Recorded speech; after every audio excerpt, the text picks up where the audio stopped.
Ravi de vous retrouver dans ces JT hebdomadaires sur Actuel Média, la quintessence de notre contenu. Mesdames, Messieurs, bonsoir et bienvenue. Le sommaire. Après la sortie du mémorandum du M5-RFP à l'occasion de l'an 3 de la rectification, Boubacar Traoré, le vice-président du M5-RFP, a été placé sous mandat de dépôt, à retrouver dans ce journal. Le président de la transition, le colonel Assimi Goïta, a lancé en moins d'une semaine les travaux de 2 centrales solaires, à savoir celle de Sanankoroba et celle de Safo, des infrastructures énergétiques que le Mali va bénéficier bientôt. Des détails dans ce journal. Ravi de vous retrouver une fois de plus dans ce JT hebdomadaire sur Actuel Média. Comme annoncé dans les titres, d'une capacité de 100 MW, les travaux de construction de la centrale solaire photovoltaïque de Safo ont débuté le mardi 28 mars 2024 par le coup d'envoi donné par le président de la transition, le colonel Assimi Goïta. Avant cette centrale, le vendredi 24 mars, il a lancé à travers la pose la première pierre les travaux de construction de la centrale solaire de Sanankoroba qui a une capacité prévue de 200 MW. Que faut-il savoir du lancement de ces 2 centrales solaires que notre pays va bénéficier? Des détails dans ce récit réalisé par Maïmouna Daou. Après le lancement des travaux de construction de la centrale solaire de Sanankoroba à une trentaine de kilomètres de Bamako par le chef de l'État vendredi 24 mai 2024, le coup d'envoi de la construction de la centrale solaire photovoltaïque dans la commune rurale de Safo, près de Bamako, a été aussi donné le mardi 28 mai 2024 en moins d'une semaine par le président de la transition, son Excellence le colonel Assimi Goïta. D'une capacité de 100 MW, ce projet a été réalisé grâce au partenariat entre le Mali et la Chine. Elle comprend un champ solaire de 228 hectares, un système de stockage d'énergie solaire et diverses autres infrastructures énergétiques. Les travaux fonds de cette centrale s'étendra sur une période de 15 mois pour un coût de 100 milliards de francs CFA, financé à moitié sur le budget national.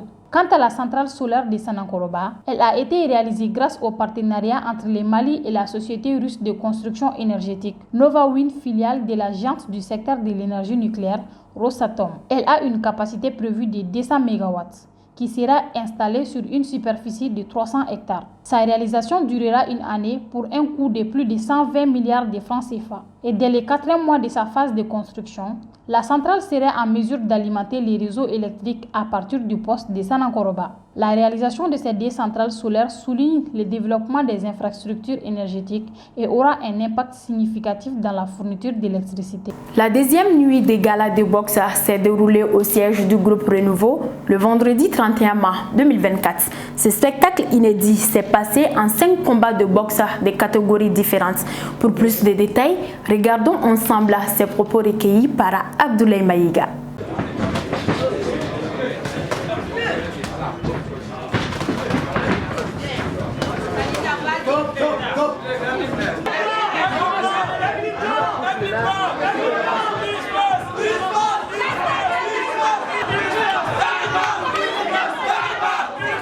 Je remercie le Dieu, le combat passé là. En vrai, dis donc, il n'y avait pas trop l'entraînement dedans. Aujourd'hui, je peux dire alhamdoulilah parce que j'ai gagné mon combat. Mais depuis, je n'ai pas commencé, j'étais sûr et certain que je vais gagner ce combat. La façon que j'ai préparé ce combat, donc j'étais sûr de moi-même. Ça s'est bien passé, alhamdoulilah. C'est comme ça que j'avais prévu de faire et puis j'ai fait. J'ai pensé que le combat serait terminé à la 2e reprise. Dans ce match, je me suis bien débrouillé face à un champion du Mali qui a fait plus de tournois. Donc j'ai joué à mon manière et à le principe du code. Bon, le match passé, c'était un peu amusement pour moi.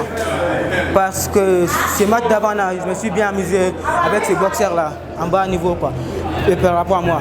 Donc dans ce combat, j'ai combattu avec le champion du Mali plusieurs fois. Il a fait plusieurs tournois, comme j'avais dit. Donc ce match-là, j'étais un peu sérieux, ce match.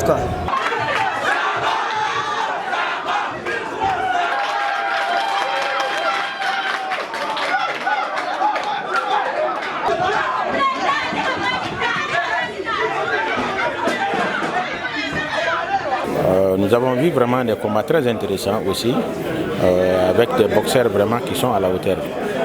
C'est des boxeurs internationaux qui se sont donnés à fond pour vraiment émerveiller le public. C'était très intéressant ce combat. Hormis quelques combats, je pense qu'ils étaient à la hauteur et je pense qu'ils ont fait plaisir au public et c'était des bons combats aussi. Je suis tellement content parce que ce que j'ai dit à mon joueur, vraiment il a bien fait. Oui, il a bien entraîné et puis il m'a écouté aussi. Ce que je te dis, parce que le crochet là, tu vois, c'est pas du tout facile. Hein. Voilà. On ne peut pas dire que nos attentes sont comblées, mais en réalité, nous pensons que l'avenir est prometteur. Parce qu'avec l'organisation de ces événements, je pense que les enfants ils vont commencer à travailler encore dur pour que vraiment qu'on puisse voir de très beaux combats dans l'avenir.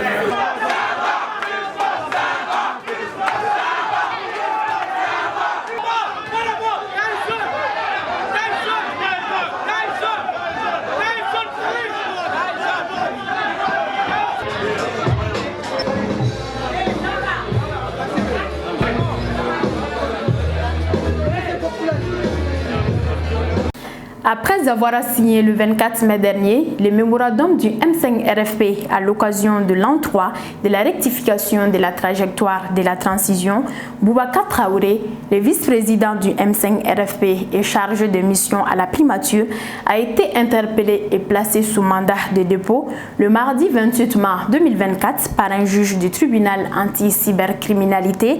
Que peut-on savoir de cette affaire? Des détails dans ce commentaire est réalisé par Zenab Gueye.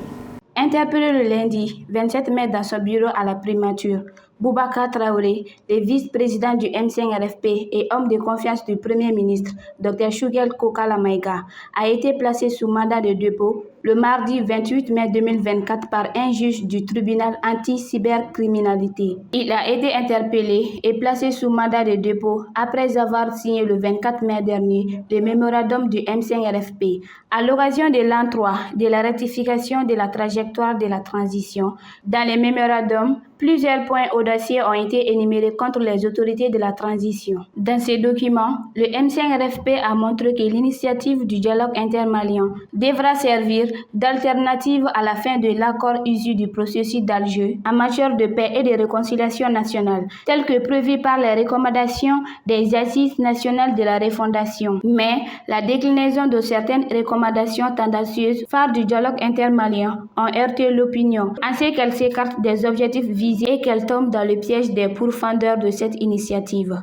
Il s'agit notamment de la prorogation de la durée de la transition, de l'élévation des 6 colonels au grade de généraux et de la négociation avec les chefs des groupes terroristes. Pour le mouvement, la durée de 5 ans de nouveau proposée pour la transition est inutile, car la durée de 6 mois à 5 ans maximum a été déjà actée par les assises nationales de la refondation. Ensuite, les propositions d'autopromotion au grade de généraux de certains officiers au détriment d'autres risquent de créer des frustrations. Enfin, la proposition d'imposer au peuple malien une négociation avec des faux djihadistes et groupes armés terroristes fait oublier le fait que ce sont plutôt des mercenaires irrédentistes, auteurs programmés de massacres de civils innocents, notamment du bateau Tombouctou, à la solde d'autres puissances extérieures, à l'affût de la moindre brèche, pour pénétrer le mécanisme de reconstruction de l'armée et de l'administration et du processus de réconciliation nationale pour mieux les saboter de nouveau. Il voudra certainement continuer les pratiques pernicieuses de plus de 30 ans qui ont échoué lamentablement. Ce sont ces genres de propos qui ont conduit M. Boubacar Traoré à être interpellé et mis sous mandat de dépôt. Il a été arrêté lorsqu'il est chargé de mission à la primature. C'est une situation qui est devenue inquiétante, vu que c'est un proche du Premier ministre. Que va être son sort, nous le saurons bientôt. À présent, l'actualité nationale et internationale, en bref et en images, avec Nana Kadidiakouni. Dans l'actualité nationale, le président de la République du Sénégal, son Excellence M. Bassirou Diomaye Faye, a été accueilli ce jeudi 30 mai 2024 par le président de la transition, le colonel Assimi Goïta, qui effectue cette première visite au Mali depuis son élection à la tête du pays de la Teranga. Bassirou Diomaye Faye était accompagné d'une forte délégation dont Mme Yassine Fall, ministre de l'Intégration africaine et des Affaires étrangères. Cette visite d'amitié et de travail au Mali a pour objectif de renforcer les liens historiques de bon voisinage, d'amitié, de solidarité et de coopération multiforme entre les deux nations. Dans l'actualité internationale, en Palestine, selon une annonce faite le jeudi 30 mai 2024 par l'Office des secours et de travaux des Nations Unies pour les réfugiés de Palestine, UNRWA, qu'au cours des 2 derniers jours, plus de 32 000 personnes ont fui Rafah. Il a ensuite ajouté que les familles recherchent la sécurité, mais les dégâts et la destruction sont leur seul horizon dans la bande de Gaza. Raison de plus qu'ils étaient obligés de tout abandonner derrière, leur vie est en danger chaque jour. Il faut rappeler que depuis le 7 octobre dernier, la bande de Gaza est touchée par une offensive meurtrière menée par Israël, faisant plus de 117 000 morts, des blessés et des disparus, dont les plus touchés sont les femmes, les enfants et les personnes âgées. Toujours dans l'actualité internationale. Annoncé par Pékin ce vendredi 31 mai 2024, le Premier ministre pakistanais Shehbaz Sharif effectuera une visite officielle de 5 jours en Chine la semaine prochaine, qui débutera à partir du mardi 3 juin 2024 sur l'invitation de son homologue chinois Li Keng. Selon la porte-parole du ministère des Affaires étrangères, Mao Ning, les deux parties devraient lancer officiellement la deuxième phase du corridor économique Chine-Pakistan, CPEC, un projet de plusieurs milliards de dollars financé par Pékin dans ce pays d'Asie du Sud.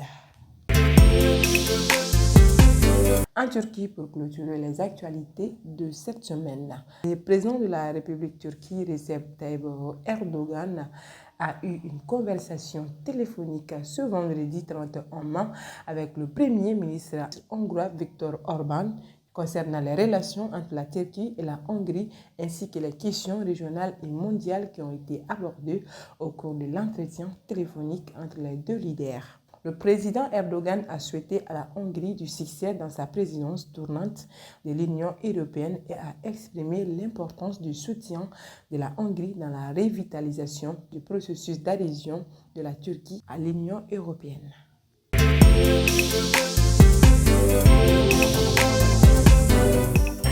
Et c'est tout pour ce journal-là. Mesdames, Messieurs, merci de l'avoir suivi et très bonne suite de programmes sur Actuel Média, les médias du présent et du futur. Parce que nous croyons au grand potentiel humain, parce que nous incarnons la performance, parce que l'autonomisation et le perfectionnement de l'édite constituent notre objectif.